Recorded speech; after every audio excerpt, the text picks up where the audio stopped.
Renungan Pagi bersama Allah di Waktu Fajar oleh Ellen G. White, 29 Mei 2022.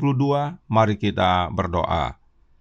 Bapa kami yang di sorga, Allah pencipta langit dan bumi, laut dan segala isinya, Allah yang maha besar, maha kuasa, sumber segalanya, yang kami sembah selalu melalui anak-Mu yang tunggal, Yesus Kristus.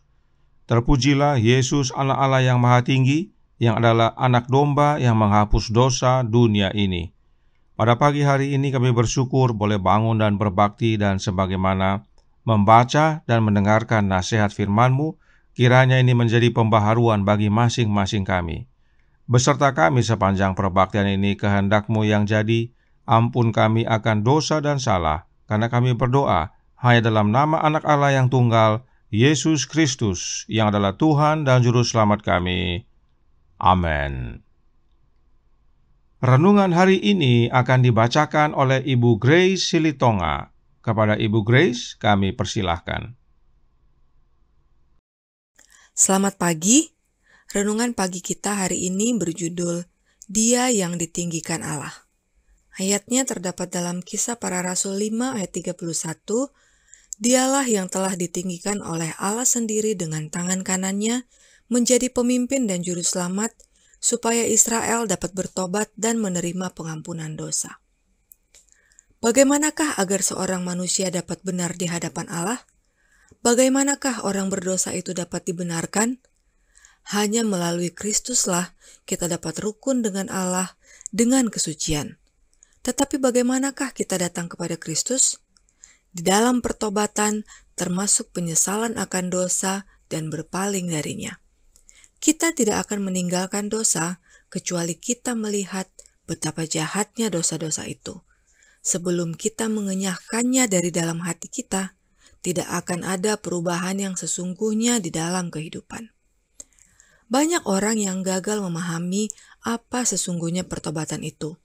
Banyak orang merasa sedih karena mereka telah berbuat dosa dan mengadakan pembaruan secara lahiriah karena mereka takut bahwa perbuatan salah yang mereka telah lakukan akan membawa bencana bagi diri mereka sendiri. Tetapi bukan pertobatan semacam ini yang dimaksudkan oleh Alkitab. Mereka meratapi kesengsaraan melebihi dosa itu sendiri. Demikianlah duka yang dialami oleh Esau ketika hak sulungnya hilang untuk selama-lamanya. Bileam takut karena malaikat berdiri di tengah jalannya dengan pedang terhunus, mengaku kesalahannya supaya nyawanya jangan binasa. Tetapi itu bukanlah pertobatan sejati, tanpa perubahan maksud dan muak akan kejahatan. Setelah mengkhianati Tuhannya, Yudas Iskariot berseru, "Aku telah berdosa karena menyerahkan darah orang yang tak bersalah." Akibat-akibat yang ditanggungnya memenuhi dirinya dengan perasaan dahsyat, namun tidak berakar dalam. Dengan hati yang hancur di dalam jiwanya, karena dia telah mengkhianati anak Allah yang tidak bersalah sama sekali. Semua ratapan semacam ini hanyalah akibat-akibat dosa itu, tetapi bukan karena berduka cita atas dosa itu sendiri. Tetapi apabila hati menyerah kepada pengaruh Roh Allah, maka hati nurani akan dihidupkan. Dan orang yang berdosa akan melihat hal-hal yang dalam dan kekudusan hukum Allah yang suci, dasar pemerintahan Allah di surga dan dunia. Kebahagiaan sejati, halaman 25 dan 26. Terima kasih.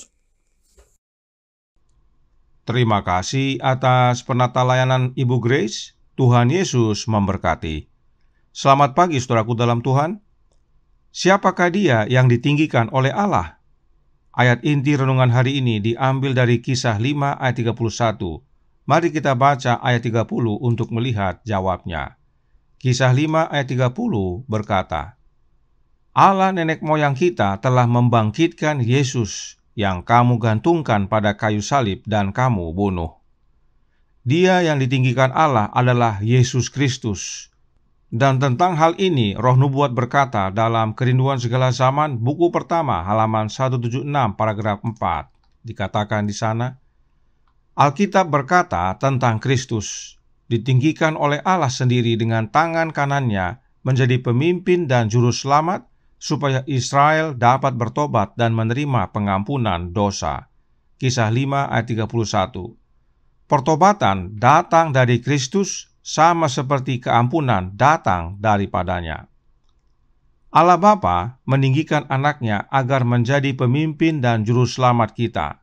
Karenanya pertobatan dan keampunan datang dari Yesus.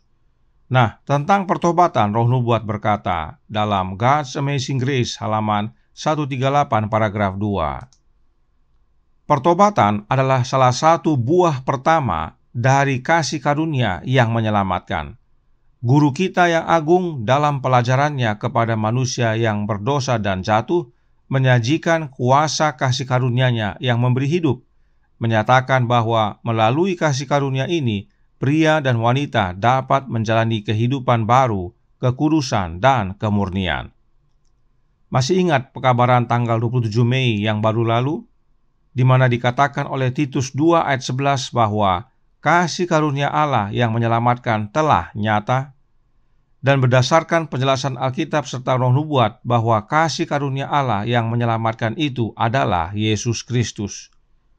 Nah, kutipan ini berkata bahwa pertobatan adalah salah satu buah pertama dari kasih karunia yang menyelamatkan. Artinya, pertobatan adalah salah satu buah pertama dari Yesus Kristus.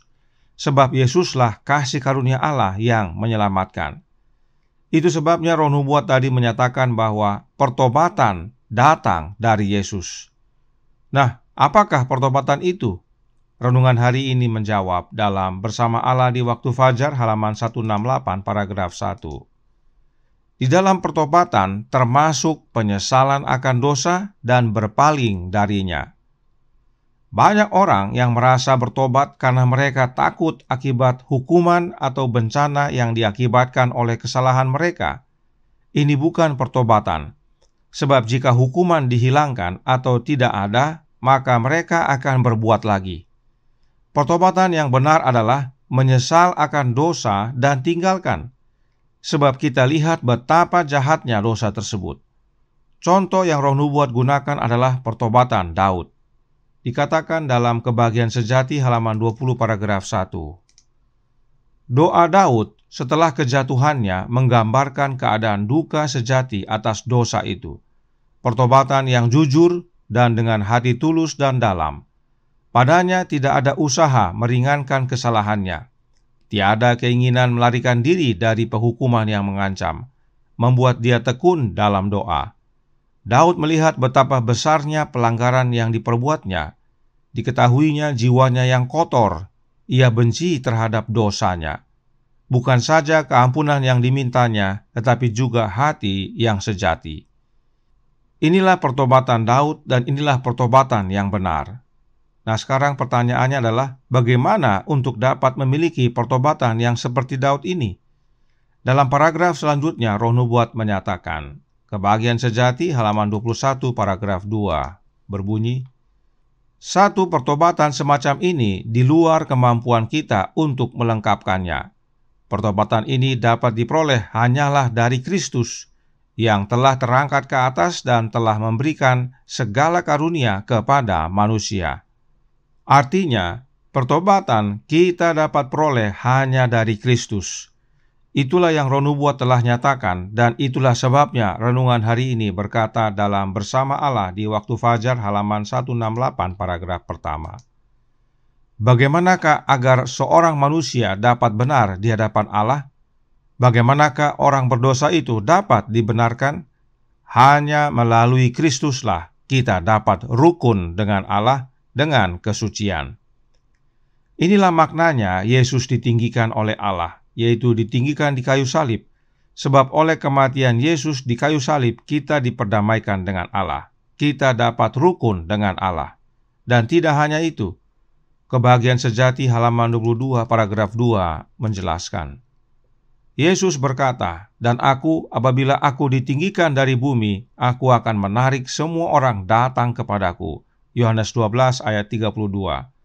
Kristus haruslah dinyatakan kepada orang berdosa sebagai juru selamat yang mati untuk dosa-dosa dunia, dan kalau kita menatap pada domba Allah yang tergantung di kayu salib Golgota, rahasia penebusan mulai dibuka ke dalam pikiran kita dan kebaikan Allah akan menuntun kita menuju pertobatan.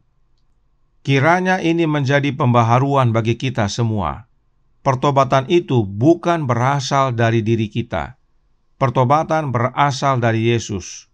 Oleh karena itu, jangan tunggu untuk menjadi baik dulu atau bersih dulu, lalu baru datang kepada Dia. Datang sekarang saat kita masih kotor dan penuh noda dosa. Serahkan hati kepada pengaruh Roh Kristus, maka kita akan melihat betapa jahatnya dosa itu dan kita tinggalkan. Kita izinkan Kristus menjadikan kita baru, yaitu oleh kehadiran Roh-Nya dalam hati kita. Terpujilah Allah Bapa yang telah meninggikan anaknya demi keselamatan kita.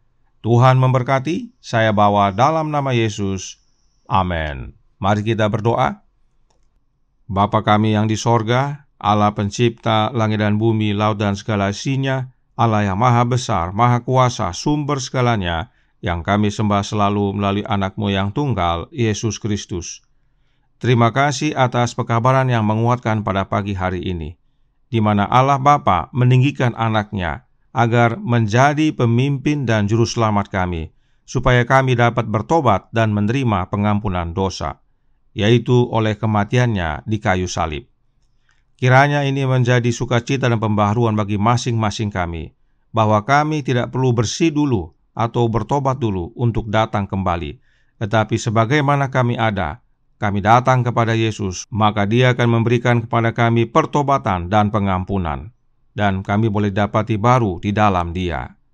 Karenanya, tolong kami ya Bapa, curahkan Roh anak-Mu dalam hati ini, karena oleh kehadiran anak-Mu lah hidup kami menjadi baru dan siap untuk menyambut kedatangannya yang tidak lama lagi.